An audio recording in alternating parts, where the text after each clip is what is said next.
Domingo 7 de abril de 2013. Asunto inédito 21:18.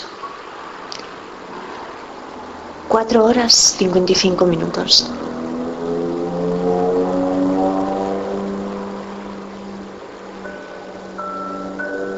Dice Teresa Oñate que vivimos enajenados, porque usamos imágenes del pasado para pensar el presente, como por ejemplo sucede con el Holocausto judío y la Palestina del hoy por hoy, donde el Holocausto judío impone una venda al resto del mundo que ciego ignora el carácter de la dominación que impunemente el Estado de Israel inflige al pueblo palestino.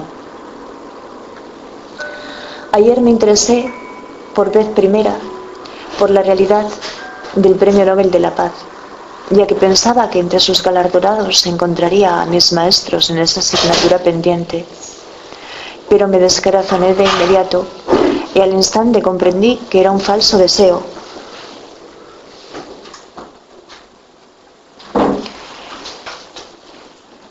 Ayer me interesé por vez primera por la realidad del Premio Nobel de la Paz, y ya que pensaba que entre sus galardonados encontraría a mis maestros en esa asignatura pendiente, pero me descorazoné de inmediato y al instante comprendí que era un falso deseo, en apariencia, un deseo con el que la fuerza de mi deseo no se podía identificar.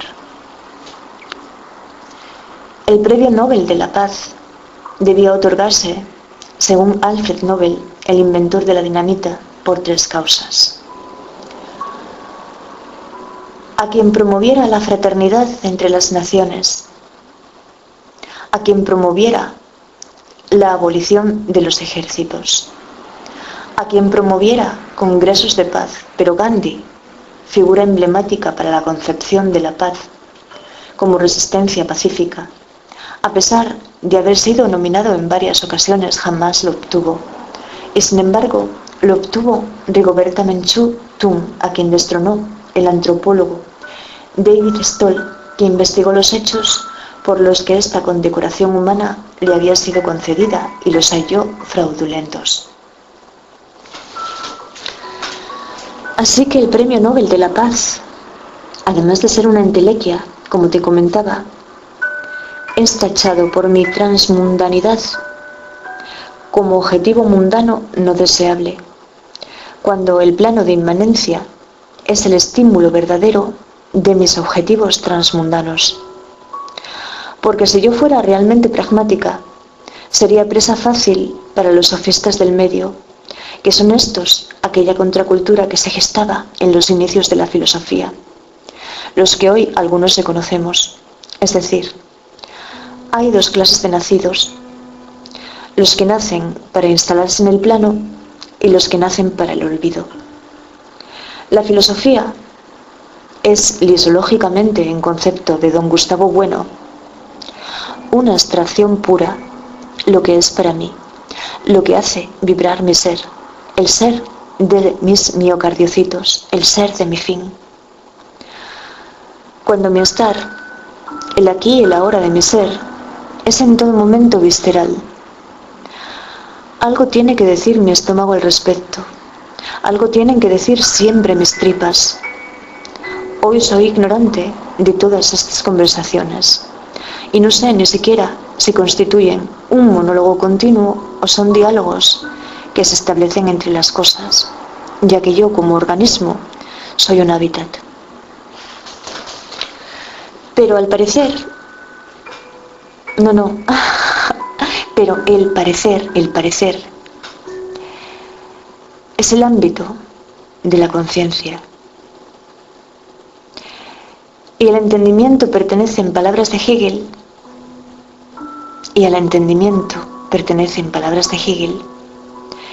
el concepto de fuerza, que es propiamente el concepto que lleva en sí los momentos diferentes que, por tanto, la diferencia lo es en el pensamiento. ¿Pero qué momentos? Atención. Las diferencias establecidas como independientes pasan de modo inmediato a su unidad. Esta pasa a ser también de modo inmediato el despliegue, y el despliegue retorna a su vez a la reducción. Este movimiento es lo que se llama fuerza. Uno de los momentos de ella, o sea, la fuerza, en cuanto a expansión de las materias independientes en su ser, es su exteriorización. Pero la fuerza, como el desaparecer de dichas materias, es la fuerza que desde su exteriorización se ve repelida de nuevo hacia sí, o la fuerza propiamente dicha. Nosotras, mi amiga y yo, nuestra comunidad, nos dirigimos aquella tarde al Lord Byron con un libro, porque yo regalaba arcanos, cuando aún era consumidora cannábica, y el trastorno en mí se manifestaba como esquizoafectivo, es decir, creía o me aferraba a la magia, igual que si fuera aquellos primitivos artistas rupestres que describe Oteiza en su explicación del ser estético, los hacedores de trampas, que lo que tratan de cazar son protecciones.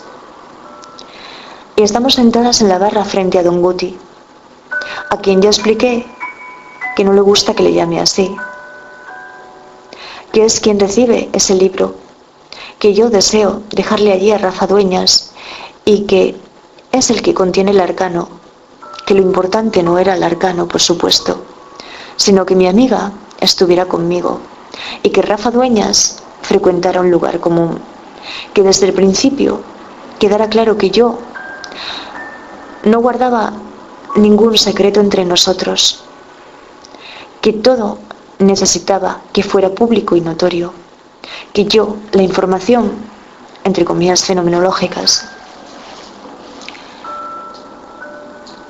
que dejo salir de mí, la dejo ir consciente de que en mí finaliza su control y también de que lo que no deseo que otro disponga, no lo comparto. Que es cuando Agustín me pregunta si se lo puede dar a su mujer, a la de Rafa Dueñas, que es clienta habitual, que yo me quedo congelada, al igual que mi amiga, pero igual yo hasta más, porque él, Rafa, era un concepto hasta entonces singular y no realmente una comunidad, que inmediatamente eso a las hembras, todo hay que decirlo, nos influye igual tal vez que a cualquiera.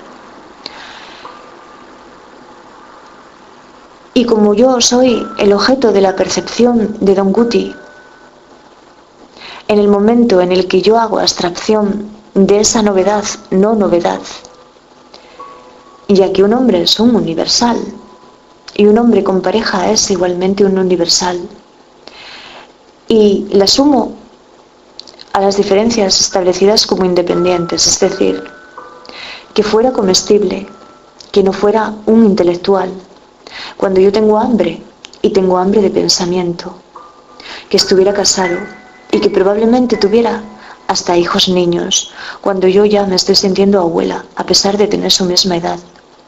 Eso es una reducción, porque el concepto, lo que nos explica Hegel, es que es una fuerza, que lo que constituye el plano de inmanencia no es otra cosa que el concepto, es decir, el concepto como conceptos, como fractal, y esta fuerza del concepto de la pareja que yo obtengo a través de la fuerza de mi exteriorización, es lo que reduzco a mi concepto interno de unidad de él, que en ese movimiento de fuerza repelida hacia sí misma es en el que Don Guti experimenta el propio parpadeo fenomenológico, y en su conciencia percipiente aparezco yo como ser que ha sido influido por la fuerza de su revelación. Lo que ya no contará Don Guti será con un futuro como este, que para el pensamiento especulativo siempre es una posibilidad. Y yo ahí ya soy una yo que conoce la existencia del plano de inmanencia integrado por los conceptos, pero no está yo para la que es accesible el conocimiento conceptual del fermión y el bosón. Que sí, que yo lo que evito con esta transmisión es actuar como la hebra que se ejecuta a través de los fragmentos de Okazaki. Pero tal vez luego eso no sea así. Y precisamente lo que sea este modo de operar es ese funcionamiento, que tú sabrás mejor que yo, que ese es tu campo y no el de Higgs. ¿O me equivoco, querido profesor? Seguro que me equivoco. Buenos días.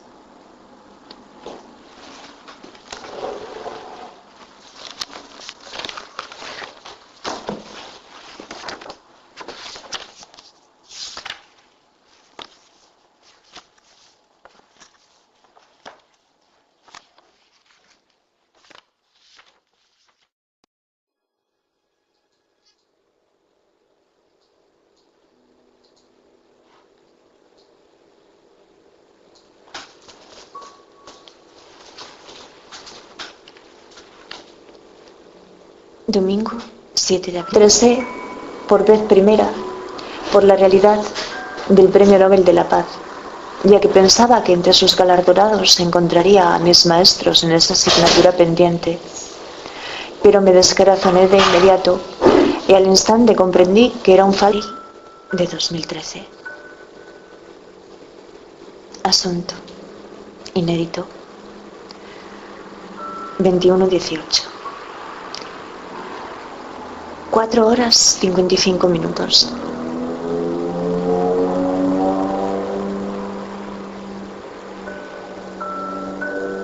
Dice Teresa Oñate que vivimos enajenados, porque usamos imágenes del pasado para pensar el presente, como por ejemplo sucede con el Holocausto judío y la Palestina del hoy por hoy, donde el Holocausto judío impone una venda al resto del mundo que ciego ignora el carácter de la dominación que impunemente el Estado de Israel inflige al pueblo palestino.